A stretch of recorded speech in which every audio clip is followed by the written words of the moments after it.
اچھا، decision making ability, decision making power یا will power, یا اس سے بڑھ کر عام اصطلاح میں ہم اسے قوت ارادی کہتے ہیں۔ اب قوت ارادی یا ڈیسیجن میکنگ ایبلٹی کا مضبوط ہونا ایک تسلسل کے ساتھ، ایک کنسسٹنسی کے ساتھ انسان کی زندگی میں کامیابی کو یقینی بنا دیتا ہے، اور تاریخ اس بات کی گواہ ہے کہ کوئی فرد، کوئی معاشرہ، کوئی قوم اس وقت تک ترقی حاصل کر ہی نہیں سکتا جب تک اس کی ڈیسیجن میکنگ ایبلٹی مضبوط نہ ہو، ایک تسلسل کے ساتھ، یعنی کہ اس نے ایک اپنا مقصد آئیڈینٹیفائی کیا ہو ایک مضبوط ول کے ساتھ، ول پاور کے ساتھ، اور اس میں پھر وہ کنسسٹنسی لائے، تسلسل لائے، تو یقینی طور پہ وہ اس چیز کو حاصل کر لیتا ہے۔ اب یہ کون سی ترقی اور کن چیزوں میں ڈیسیجن میکنگ ایبلٹی ہو یا تسلسل ہو؟ یہ انسان کی زندگی سے منسلک جتنے بھی معاملات ہیں، روحانی، علمی، مذہبی، سیاسی، معاشرتی، یا سب سے بڑھ کر معاشی، یعنی کہ ہر انسان کا، کامن آدمی کا، وہ فلاسفر ہے، وہ مذہبی ہے، وہ غیر مذہبی ہے، وہ سیاسی ہے، معاش، فائنینس، اکنامکس، جس کو کارل مارکس نے بڑی خوبصورتی سے کہا تھا اپنی ڈائلیکٹیکل میٹیریلزم میں کہ economy is the super structure of the society, یعنی کہ آپ کوئی بھی ہیں، آپ مولوی ہیں، آپ سائنٹسٹ ہیں، کوئی بھی ہے، معاش انسان کا سب سے بڑا ہدف ہوتا ہے، بالواسطہ بلا واسطہ، چاہتے ہوئے نہ چاہتے ہوئے، یہ اس کی جبلت میں شامل ہے۔ لیکن بات کرنے کا مقصد کہ ڈیسیجن میکنگ ایبلٹی جب تک سٹرونگ نہیں ہوگی، کوئی بھی فرد، کوئی بھی قوم ترقی حاصل نہیں کر سکتا۔ اور اب جب میں اپنی ذات کو بحیثیت فرد دیکھتا ہوں یا اپنی قوم کو بحیثیت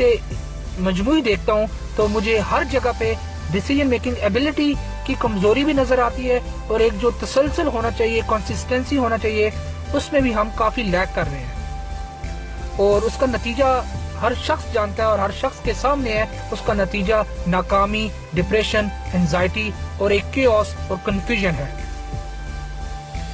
اب آپ ایک عام شخص کی زندگی دیکھیں، وہ کوئی بھی شخص ہے، اس نے 2 لیکچر سن لیے، قرآن سن لیا، حدیث سن لی، کوئی عالم سن لیا، کوئی واٹس ایپ کسی نے فارورڈ کر دیا، تو ایک جذبات انسان کے اندر ابھرتے ہیں۔ اگر ایسا نہیں ہے تو دوسرا شخص ایک سوچ و وچار کر کے کسی رستے پہ نکلتا ہے، ایک مقصد آئیڈینٹیفائی کرتا ہے، لیکن چند لمحوں کی مسافت کر کے تھک جاتا ہے، پھر وہ ڈسٹریکٹ ہو جاتا ہے، منتشر ذہنیت اس کے رستے میں حائل ہو جاتی ہے۔ یہ آپ روزمرہ کی زندگی میں اپنی ذات کے اندر، اپنے گرد و پیش اس کا تجربہ کرتے ہوں گے، انفرادی سطح پہ بھی اور قومی سطح پہ بھی۔ سیاسی حالات دیکھ لیں آپ، اپنے معاشرتی حالات دیکھ لیں آپ، اپنے کامن مین خاندانی سطح پہ دیکھ لیں، کوئی بھی معاملہ ہے وہ اس کا دماغ منتشر ہے، ایک کنسسٹنسی نہیں ہے، اور اس پہ سب سے بڑھ کر جو ڈیسیجن اس نے لیا، کوئی بھی لیا، دولت کمانے کا، علم حاصل کرنے کا، روحانی سفر ہے، مذہبی سفر ہے، کوئی بھی معاملہ ہے، چند لمحوں کی مسافت کر کے وہ تھک جاتا ہے۔ سڑے وسط کم نہیں بابو۔ اب دیکھیں 2 شخص ہیں، انسان کو بڑا شب برات، واقعہ معراج آتا ہے، رمضان آتا ہے، ایک جذبات ابھرتے ہیں انسان کے اندر، پھر وہ 2-3 دن کچھ تلاوت کر لیتا ہے، یا تفسیر پڑھ لیتا ہے، یا بخاری پڑھ لیتا ہے، یا اسی طرح پھر دنیا کے باقی معاملات دیکھ لیں، کسی کو دولت مند کو دیکھتا ہے یا کوئی بات سن لیتا ہے، وہ بھی اسی ڈگر پہ چل پڑتا ہے، لیکن وہ اس نے ڈیسیجن تو لے لیا، لیکن وہ ڈیسیجن مضبوط بھی نہیں تھا اور اس میں کنسسٹنسی بھی نہیں آئی، اس لیے وہ کسی بھی چیز کو حاصل نہیں کر پاتا۔ اب یہ کوئی ڈھکی چھپی باتیں نہیں ہے، یا کوئی میں فلسفے کی یا ویسے ہی باتیں نہیں ہیں، ہر بندے کے سامنے ہے یہ باتیں، یہ اس کا ہم براہ راست تجربہ کرتے ہیں اپنی روزمرہ کی زندگی میں۔ آپ دیکھ لیں، آپ سوشل میڈیا میں دیکھ لیں، ایک خبر آتی ہے، اس پہ آپ جذباتی ہوتے ہیں، فلاں کو مار دیا، فلاں نے یہ کر دیا، فلاں پیغامہ آ گیا، فلاں ہو گیا، دوسرے منٹ تیسری خبر آ جاتی ہے۔ کسی بھی ایک خبر پہ ہم ٹک کے غور و فکر نہیں کرتے کہ اس کا کیا حل ہونا چاہیے، یہ کیسے ہونا چاہیے، کسی کو ایک حتمی نتیجے تک نہ پہنچانا ہم نے اپنا شیوا بنا لیا ہے۔ وہ اب انفرادی سطح پہ بھی ایسا ہی ہو رہا ہے، ایک خاندان میں ایک باپ ہے، بیٹا ہے یا بھائی ہے، کوئی بھی ہے، وہ ایک اچھا بھائی بھی بننا چاہتا ہے، ایک اچھا باپ بھی بننا چاہتا ہے، اپنی اولاد کی تربیت بھی کرنا چاہتا ہے، دولت بھی کمانا چاہتا ہے، مذہبی بھی ہونا چاہتا ہے، لیکن کسی بھی چیز کو، کسی بھی ایک ایسپیکٹ کو مضبوطی سے نہیں پکڑتا، نہ اس میں ڈیسیجن مضبوطی سے لیتا ہے، نہ ہی اس میں تسلسل کو برقرار رکھتا ہے۔ آپ مذہب کا معاملہ دیکھ لیں، یہ انبیاء کی سنت ہے کہ ڈیسیجن میکنگ ایبلٹی ان کی سٹرونگ ہوتی ہے اور اس میں تسلسل ہوتا ہے، جس کے نتیجے میں پھر دنیا اور آخرت میں آپ دیکھ لیں کیا معاملات ہوتے ہیں۔ سیرت کا وہ واقعہ ہمارے سامنے ہونا چاہیے جس میں کفار نے جب یہ دیکھا کہ رسول اللہ کی دعوت کی وجہ سے نوجوان خاص طور پہ جوک اس دین میں شامل ہو رہے ہیں، تو انہوں نے نیگوشیٹ کرنے کی کوشش کی، اور اس کے لیے جناب ابو طالب آپ کے چچا کو رسول اللہ کی طرف بھیجا کہ اپنے بھتیجے کو بتاؤ، ان سے نیگوشیٹ کرو کہ ہم انہیں وہ جو چاہیں گے دیں گے۔ لیکن تاریخ کے صفحات اور سیرت کے تمام کتابوں میں یہ کلمات درج ہو چکے ہیں، اور ہر شخص کو معلوم ہے کہ رسول اللہ کا جواب کیا تھا کہ یہ میرے دائیں ہاتھ میں سورج اور بائیں ہاتھ میں چاند بھی رکھتے ہیں، میں پھر بھی اپنے مقصد سے، اپنی دعوت سے پیچھے نہیں ہٹوں گا۔ یہ تو ایک بات تھی سمجھانے کے لیے کہ یہ انبیاء کی بھی سنت ہے، وہ تو خالصتاً اخلاق کی طہارت اور پاکیزگی کے لیے، وہ یزکی، وہ نفس کے تزکیے کے لیے آتے ہیں، انسانوں کو خبردار کرنے کے لیے اور بشارتیں دینے کے لیے آتے ہیں۔ اب ہر شخص تو یہ اپروچ نہیں کر سکتا، لیکن کم از کم وہ انبیاء کی سنت کو اڈاپٹ کر سکتا ہے اپنی دنیا کے باقی معاملات میں، کہ ڈیسیژن میکنگ ایبلٹی کا مضبوط ہونا ایک تسلسل کے ساتھ کتنا ضروری ہے۔